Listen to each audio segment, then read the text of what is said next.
You are listening to the Novel Writing Podcast, episode 168. I'm your host, Colleen Mitchell. Grab a cup, cozy up, and let's get to writing. Today, we're going to figure out how many books should be in your series. And buckle up, since this is going to be a bit of a longer episode. While writing a series is not a requirement, it's becoming a huge driver of author success in today's reading world. New authors tend to think that the story they want to tell will take up way more books than it actually does once you start writing it. When I first started writing Mark of Stars, the first book in my series, I was dead set on 5 books. I don't remember why, just that I wanted it to be 5 books. But once I started writing the book and through editing, I realized that I didn't have enough story to fit into 5 books. I didn't really settle on 4 books, probably until I started writing book 2, when I had a much better idea of what the rest of the series was going to look like. If you're planning a series but you're stuck on book 1, then the 60-day novel writing challenge can not only help you build momentum by finishing your first draft, but by applying everything you learn in the challenge to a series arc, not just the first book in it. Check out the links in the description to learn more. As we talk more about series, I'm going to use Harry Potter as the main example, so there might be some spoilers, but stick with me because Harry Potter is a really good way to understand how a series works, even if your story isn't going to have 7 installments. Not all series need that many, and honestly, it's easier to keep a reader on a shorter series than a longer one, but we'll talk about that later. So to figure out how many books should be in your series, we need to talk more about what a series is and what it's not. A series is a collection of books that, together, tell an overarching story from start to finish. However, each installment of that series, in and of itself, tells a contained story that has a clear beginning, middle, and end. And the end must wrap up the main plot of that book in the series. No ending on cliffhangers that leave the core plot unanswered. Each book in the series must be pushing the overall story arc toward conclusion, not just telling a bunch of serial stories in the same universe. For example, the Harry Potter series tells the overall story of how Harry defeats Voldemort, and each installment of that series builds up to the final climactic battle in the 7th book.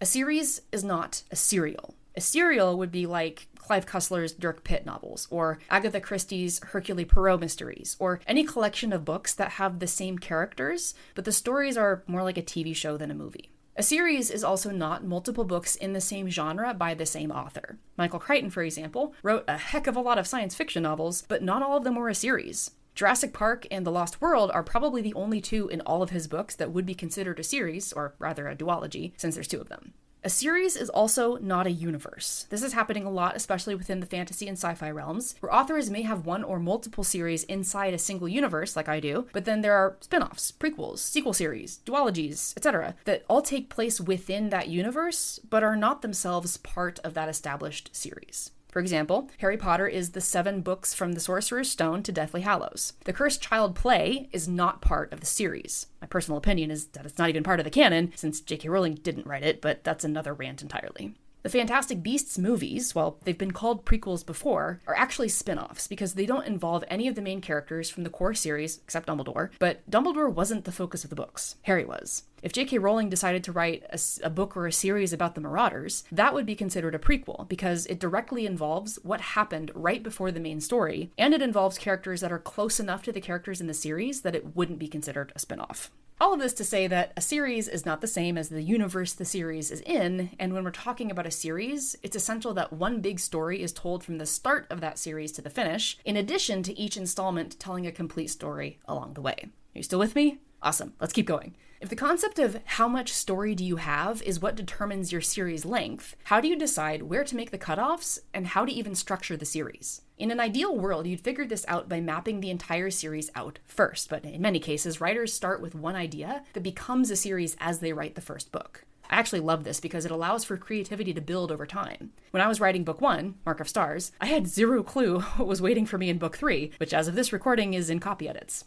Not outlining the entire series in advance, but still knowing vaguely where I wanted it to end, gave me flexibility and freedom to let the characters lead me. And boy, have they led me somewhere that wasn't even on my radar in book 1.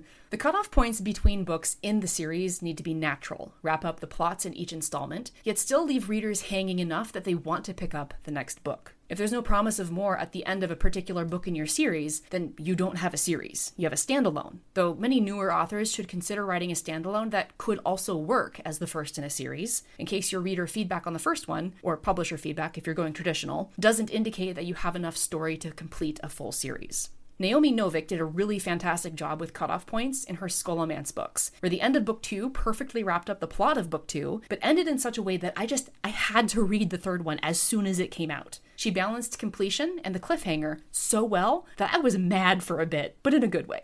When you're thinking about your series, whether you haven't started it or you're a book or two in, here are some questions to answer to determine if the number you have in your head is actually going to be the final number once you write the end in the last installment.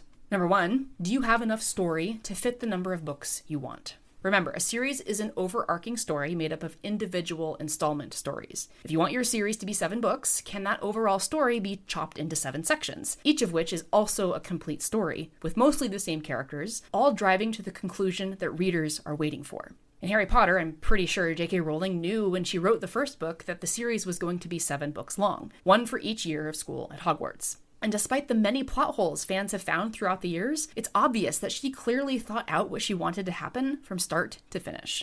Part of how I realized that my series was going to be 4 books rather than 5 was when I started writing book 2 and finally realized where the story was going. Readers of mine who have read book 2, who know how it ends, that development was what drove the fact that there could only be 2 more books after the Prophet's Ruin. There just wasn't enough story to make it into 3 without dragging it out, or adding stuff that takes away from the overall story.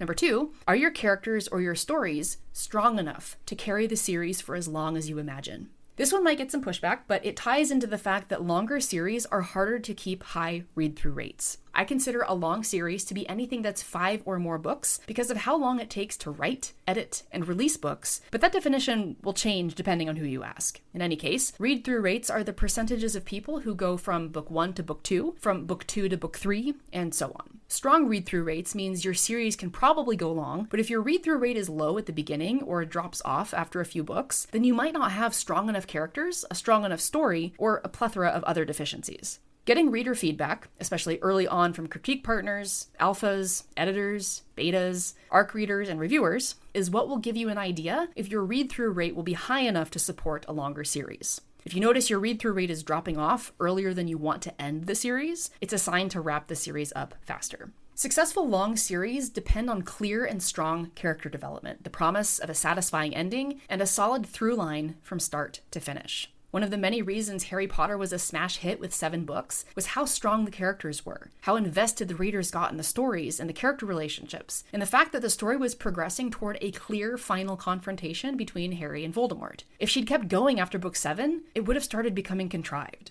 Side note, this is also why I hate 2-parter final movies and series adaptations. Splitting the 7th Harry Potter book into 2 movies was completely unnecessary.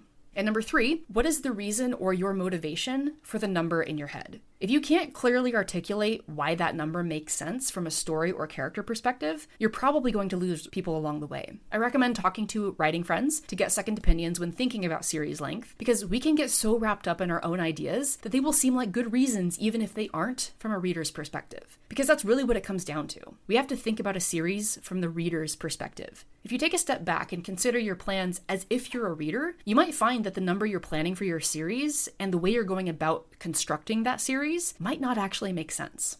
The true dangers of a series that runs too long are, first of all, losing readers, but also the risk of ending up jumping the shark. If you've never heard that term before, jumping the shark is what it means when writers run out of good, quality ideas and just start putting their characters into increasingly ridiculous and contrived scenarios. It comes from the end of the Happy Days TV show when the character Fonzie literally jumps over a shark while on jet skis. The show had reached the point where there was nothing left with substance. So, how many books should be in your series? Only you can answer that, but hopefully you'll do it with the input of writing friends, critique partners, editors, and early readers. And it might even change while you're writing the first installments. Maybe it's 2, a duology, or 3, a trilogy. It might be fewer than the number you initially thought, but it's equally likely that in the course of writing the first few books, you find that you have way more story than you initially realized, and you end up with more installments. I think what's important is to be flexible and not locked in on a certain number just because that was your first inclination, especially if you haven't even finished writing book 1. That's it for today's episode. Thanks for joining me, and remember, the first draft is supposed to be garbage. Thanks for listening to the Novel Writing Podcast. If you're ready to stop struggling and start finishing your novel, check out the 60-Day Novel Writing Challenge. It's a step-by-step program designed for solo writers to complete their first draft with clarity and focus. Visit the link in the description to learn more.